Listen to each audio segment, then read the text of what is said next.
Quem providenciou o casamento de Caim sabia que sua esposa era uma das filhas de Adão. Ela concebeu e deu à luz um filho chamado Enoque. Caim construiu uma cidade e a chamou de Enoque, homenageando assim o nome de seu filho. Gênesis capítulo 4, versos 17. Possivelmente nenhuma mulher mencionada na Escritura gerou tanta perplexidade entre os cristãos como aquela no Jardim do Éden. A história da humanidade começou com Adão e Eva, criados à imagem de Deus, puros e belos. Sua existência era um testemunho do amor e da criatividade divina.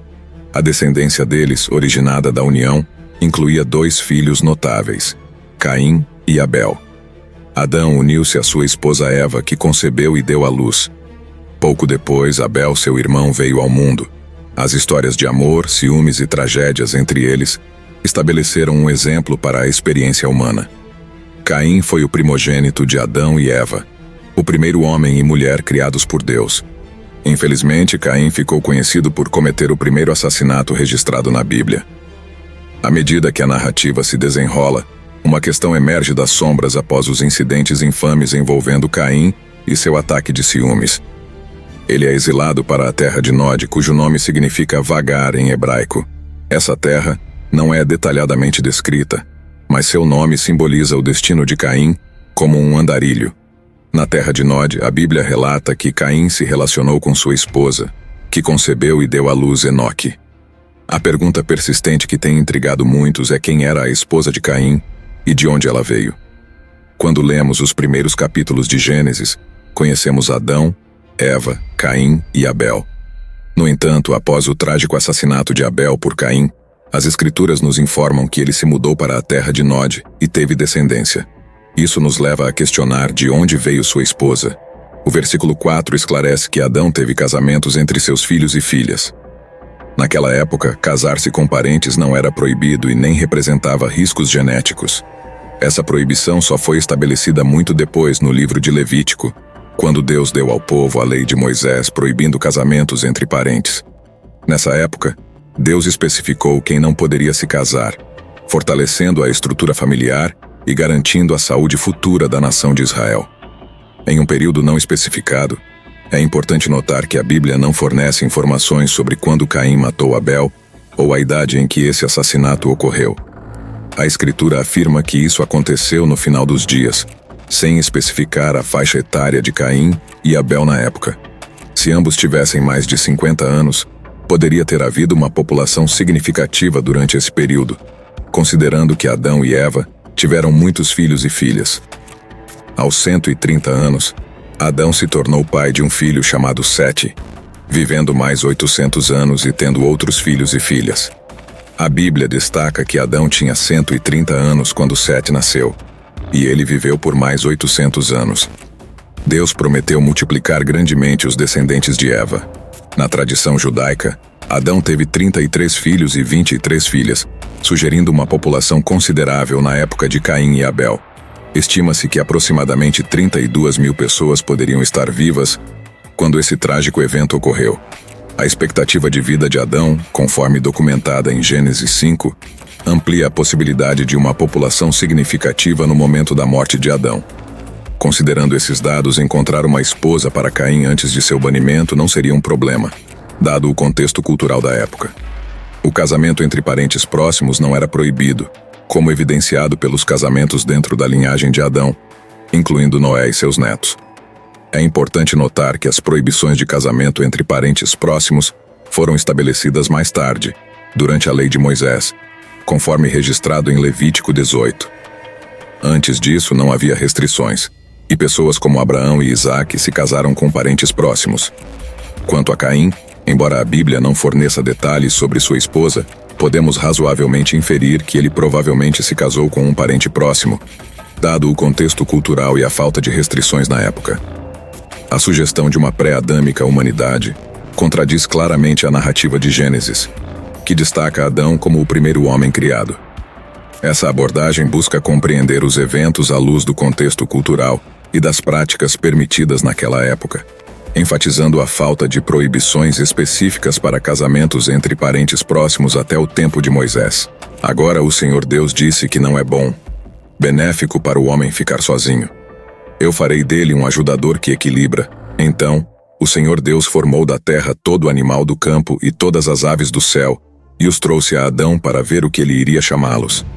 Seja lá o que o homem chamou as criaturas viventes, esse era o seu nome. E além disso, sua esposa Eva recebeu seu nome porque ela era a mãe de todos os seres viventes. O homem deu o nome de sua esposa, Eva, fonte de vida, porque ela era a mãe de todos os seres vivos. Esses dois fatos descartam a ideia de alguma raça pré-adâmica da qual Caim escolheu uma esposa. Alguns estudiosos da Bíblia propuseram que a existência de outros humanos fora de Caim e Abel pode ser explicada sugerindo que Caim e Abel não foram necessariamente os dois primeiros filhos de Adão e Eva. Eles argumentam que outros filhos e filhas podem ter nascido antes de Caim e Abel, e a Bíblia está simplesmente enfatizando esses dois. No entanto, a Bíblia não menciona nenhum outro filho de Adão e Eva antes de Caim e Abel. É possível que outras crianças existiam antes de Caim e Abel, mas tal afirmação carece de apoio na Escritura e não pode ser completamente verificada. Se toda a humanidade desceu de Adão e Eva e seus dois primeiros filhos foram Caim e Abel, então como podemos explicar a existência da esposa de Caim? O que aconteceu com a família de Caim? Caim conheceu sua esposa e construiu uma cidade. O início da indústria e urbanização pode ser visto aqui, com o homem centrado desde o início. A cidade foi nomeada após o nome de seu filho. A queda da raça humana continuou, e até aumentou nas gerações seguintes. A Enoque nasceu Irade, e Irade gerou Meuiel, e Meuiel gerou Meuzel, e Meuzel gerou Lameque. Então Lameque tomou para si duas esposas. O nome de uma era Ada, e o nome da segunda era Zela. Ada deu à luz Jabal, que foi o pai daqueles que habitam tendas e têm gado. Seu irmão Jubal era o pai daqueles que tocam harpa e flauta. Quanto a Zela, ela deu à luz a Tubal-Caim, instrutor de todo artífice em bronze e ferro. A irmã de Tubal-Caim foi Naamá. É possível que Lameque signifique conquistador em hebraico. De acordo com a genealogia de Caim, ele era o sexto filho de Adão. A arrogância de Lameque contrasta com a piedade de Enoque, que foi o sexto de Adão na linha de Sete. Os nomes de suas esposas e filha mostram a ênfase de seu coração. Ada significa ornamento de prazer ou beleza. Zila significa sombra, provavelmente refere-se a uma luxuosa cobertura de cabelo. O nome de sua filha era Naamá, que significa que na cultura de Lameque beleza estava comprometida com a beleza física e externa. Lameque era arrogante e se vangloriava. Lameque disse às suas esposas Ada e Zila: "Ouçam minha voz, vocês, esposas de Lameque. Prestem atenção às minhas palavras. Porque eu matei um homem por me ferir e um jovem por me bater. Se Caim será vingado 7 vezes, então Lameque, 77 vezes. Lameque vangloriou-se do assassinato de outro e acreditava que poderia prometer retribuição mais significativa do que Deus, demonstrando uma degeneração gradual entre a humanidade. Ele personificava uma perspectiva centrada no homem. A cidade era a cidade de Caim, e o foco de Lameque eram suas belas esposas e sua força percebida. Apesar de toda a ostentação, nem ele, nem seus descendentes são mencionados novamente na Bíblia. Ele veio para nada. Às vezes, as maldições podem afetar as gerações anteriores, o que sugere que não há esperança para a raça humana continuar assim. A desesperança parece ser um tema central.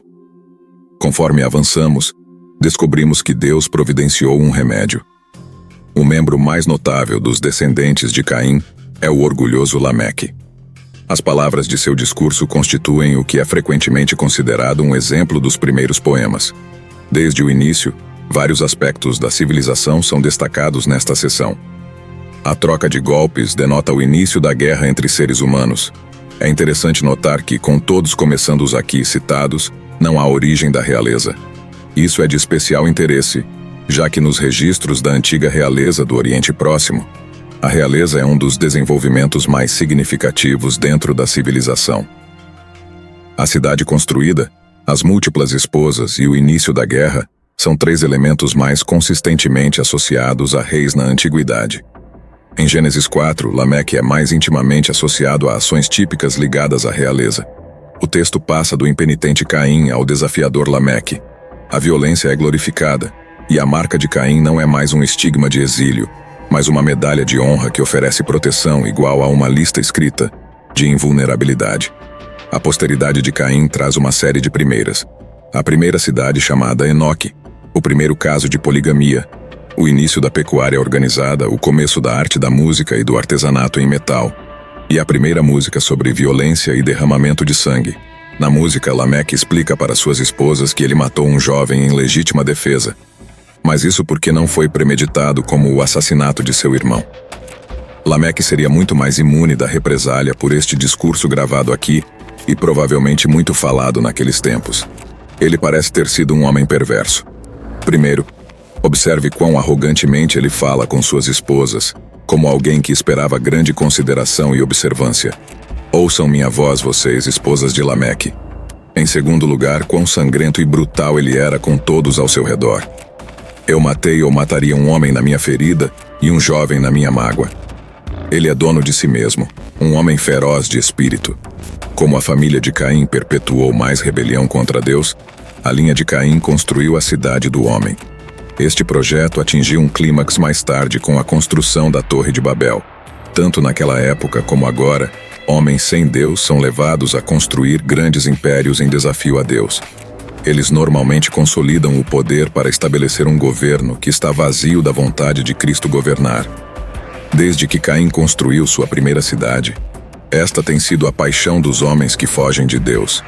Considere também o quanto mais a rebelião de Lameque, Caim, a declaração de Deus contra Caim continuou a zombar e distorcer a vontade de Deus. Esta passagem nos ensina a andar com Deus com fé e obediência. A vida do vagabundo e do estranho é amaldiçoada, sendo uma vida vazia de longo prazo, responsabilidade nos relacionamentos e uma comunidade autêntica.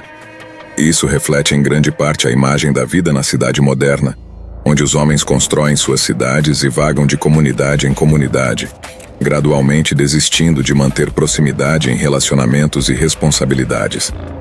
Um coração que constantemente busca se afastar das relações com Deus e com os irmãos e irmãs não é alguém que desejamos que se torne cada vez mais confortável em seu mundo de anonimato. Em vez disso, esforcemo-nos por cultivar bons relacionamentos com nossas famílias e igrejas. Isso é tudo o que sabemos sobre a família e a posteridade de Caim, até encontrá-los todos apagados no dilúvio universal.